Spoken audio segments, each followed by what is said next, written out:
Once upon a time, there was a place called Lesterland. Now, Lesterland looks a lot like the United States.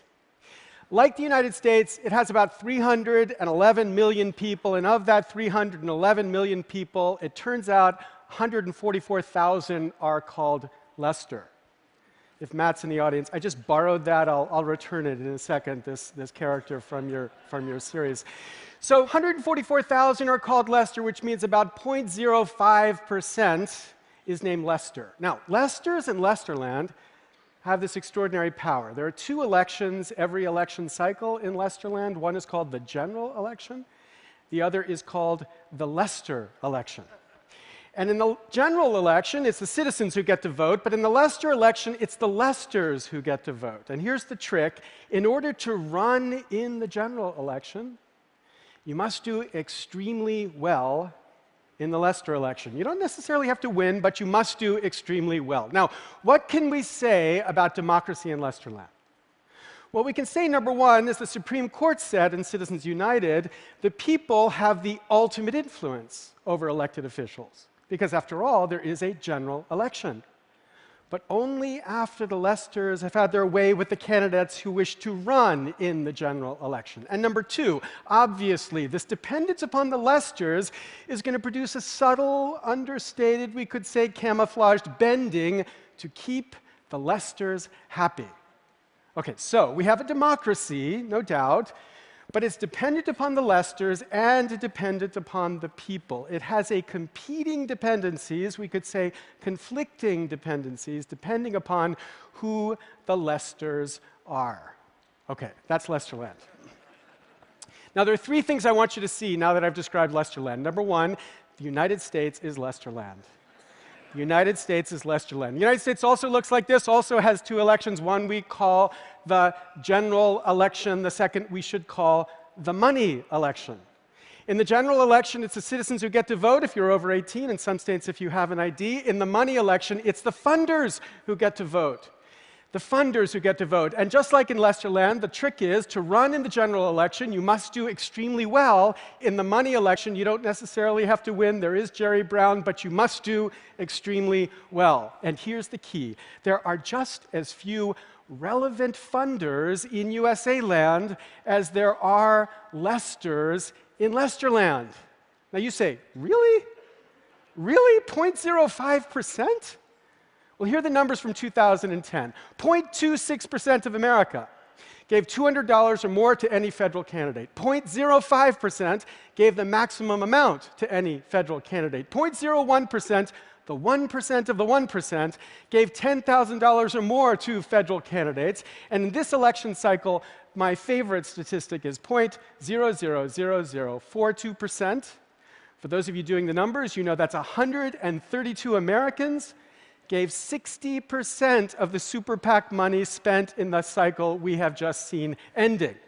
So I'm just a lawyer. I look at this range of numbers, and I say it's fair for me to say it's 0.05% who are irrelevant funders in America. In this sense, the funders are our Lesters. Now, what can we say about this democracy in USA land? Well, as the Supreme Court said in Citizens United, we could say, of course, the people have the ultimate influence over the elected officials. We have a general election, but only after the funders have had their way with the candidates who wish to run in that general election. And number two, obviously, this dependence upon the funders produces a subtle, understated, camouflaged bending to keep the funders happy. Candidates for Congress and members of Congress spend between 30 and 70% of their time raising money to get back to Congress or to get their party back into power. And the question we need to ask is, what does it do to them, these humans, as they spend their time behind a telephone calling people they've never met, but calling the tiniest slice of the 1%? As anyone would, as they do this, they develop a sixth sense, a constant awareness about how what they do might affect their ability to raise money. They become, in the words of the X-Files, shapeshifters as they constantly adjust their views in light of what they know will help them to raise money, not on issues 1 to 10, but on issues 11 to 1,000. Leslie Byrne, a Democrat from Virginia, describes that when she went to Congress, she was told by a colleague, quote, always lean to the green. Then to clarify, she went on, he was not an environmentalist. So here, too, we have a democracy dependent upon the funders and dependent upon the people, competing dependencies, possibly conflicting dependencies depending upon who the funders are. Okay, the United States is Lesterland, point number one. Here's point number two. The United States is worse than Lesterland. Worse than Lesterland. Because you can imagine in Lesterland, if we Lesters got a letter from the government that said, hey, you get to pick who gets to run in the general election, we would think maybe of a kind of aristocracy of the Lesters. You know, there are Lesters from every part of social society. There are rich Lesters, poor Lesters, black Lesters, white Lesters, not many women Lesters, but put that to the side one second.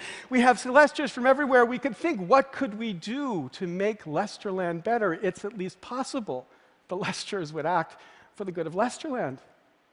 But in our land, in this land, in USA land, there are certainly some sweet Lesters out there, many of them in this room here today, but the vast majority of the Lesters act for the Lesters. Because the shifting coalitions that are comprising the 0.05% are not comprising it for the public interest, it's for their private interest. In this sense, the USA is worse than Lesterland. And finally, point number three. Whatever one wants to say about Lesterland against the background of its history, its traditions, in our land, in USA land, Lesterland is a corruption. Now, by corruption, I don't mean brown paper bag, cash secreted among members of Congress. I don't mean Rob Blagojevich sense of corruption. I don't mean any criminal act. The corruption I'm talking about is perfectly legal. It's a corruption relative to the framers' baseline for this republic. The framers gave us what they called a republic. But by a republic, they meant a representative democracy. And by a representative democracy, they meant a government, as Madison put it in Federalist 52, that would have a branch that would be dependent upon the people alone. So here's the model of government. They have the people and the government with this exclusive dependency. But the problem here is that Congress has evolved a different dependence. No longer a dependence upon the people alone, increasingly a dependence upon the funders. Now, this is a dependence too, but it's different and conflicting from a dependence upon the people alone so long as the funders are not the people. This is a corruption. Now, there's good news and bad news about this corruption. One bit of good news is it's bipartisan, equal opportunity corruption. It blocks the left on a whole range of issues that we on the left really care about. It blocks the right, too, as it makes principled arguments of the right increasingly impossible. So, the right wants smaller government. When Al Gore was vice president, his team had an idea for deregulating a significant portion of the telecommunications industry. The chief policy man took this idea to Capitol Hill, and as he reported back to me, the response was, hell no. If we deregulate these guys, how are we going to raise money from them? This is a system that's designed to save the status quo, including the status quo of big and invasive government. It works against the left and the right, and that, you might say, is good news. But here's the bad news. It's a pathological, democracy-destroying corruption. Because in any system where the members are dependent upon the tiniest fraction of us for their election, that means the tiniest number of us, the tiniest number of us can block reform. I know that should have been like a rock or something. I can only find cheese. I'm sorry. So there it is. Block reform. Because there is an economy here, an economy of influence, an economy with lobbyists at the center, which feeds on polarization. It feeds on dysfunction. The worse that it is for us, the better that it is for this fundraising. Henry David Thoreau, there are 1,000 hacking at the branches of evil to one who is striking at the root. This is the roots. Okay, now, every single one of you know this. You couldn't be here if you didn't know this, yet you ignore it. You ignore it. This is an impossible problem. You focus on the possible problems. like eradicating polio from the world, or taking an image of every single street across the globe, or building the first real universal translator, or building a fusion factory in your garage. These are the manageable problems, so you ignore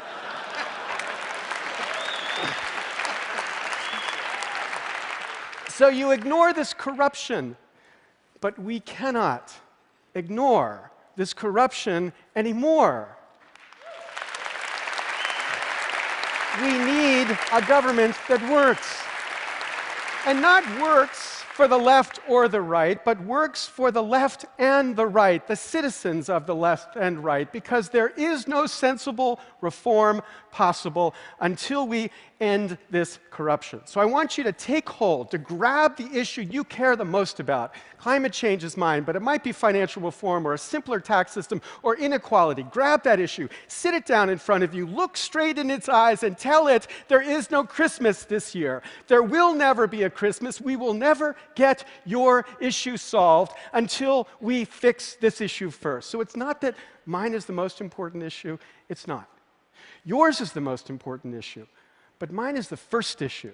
The issue we have to solve before we get to fix the issues you care about. No sensible reform, and we cannot afford a world, a future, with no sensible reform. Okay, so how do we do it? Turns out the analytics here are easy, simple. If the problem is members spending an extraordinary amount of time fundraising from the tiniest slice of America, the solution is to have them spend less time fundraising, but fundraise from a wider slice of America, to spread it out, to spread the funder influence so that we restore the idea of dependence upon the people alone. And to do this does not require a constitutional amendment changing the First Amendment. To do this would require a single statute, a statute establishing what we think of as small dollar funded elections, a statute of citizen-funded campaigns. And there are any number of these proposals out there. Fair Elections Now Act, the American Anti-Corruption Act, an idea in my book that I call the Grant and Franklin Project to give vouchers to people to fund elections, an idea of John Sarbanes called the Grassroots Democracy Act. Each of these would fix this corruption by spreading out the influence of funders to all of us. The analytics are easy here. It's the politics that's hard. Indeed, impossibly hard, because this reform would shrink K Street. Shrink K Street. And Capitol Hill, as Congressman Jim Cooper, a Democrat from Tennessee, put it, has become a farm league for K Street. A farm league for K Street. Members and staffers and bureaucrats have an increasingly common business model in their head, business model focused on their life after government, their life as lobbyists. 50% of the Senate between 1998 and 2004 left to become lobbyists, 42% of the House. Those numbers have only gone up. And as United Republic calculated last April, the average increase in salary for those who they tracked was 1,452%. So it's fair to ask, how is it possible for them to change this? Now, I get this skepticism. I get this cynicism. I get this sense of impossibility. But I don't buy it. This is a solvable issue. If you think about the issues our parents tried to solve in the 20th century, issues like racism, or sexism, or the issue that we've been fighting in this century, homophobia. Those are hard issues. You don't wake up one day no longer a racist. It takes generations to tear that intuition, that DNA out of the soul of a people. But this is a problem of just incentives. Just incentives. Change the incentives and the behavior changes. And the states that have adopted small dollar funded systems have seen overnight a change in the practice. When Connecticut adopted this system, in the very first year, 78% of the elected representatives gave up large contributions and took small contributions only. It's solvable. Not by being a Democrat, not by being a Republican. It's solvable by being citizens, by being citizens, by being citizens. Because if you want to kickstart reform, look, I could kickstart reform at half the price of fixing energy policy, I could give you back a republic. Okay, but even if you're not yet with me, even if you believe this is impossible,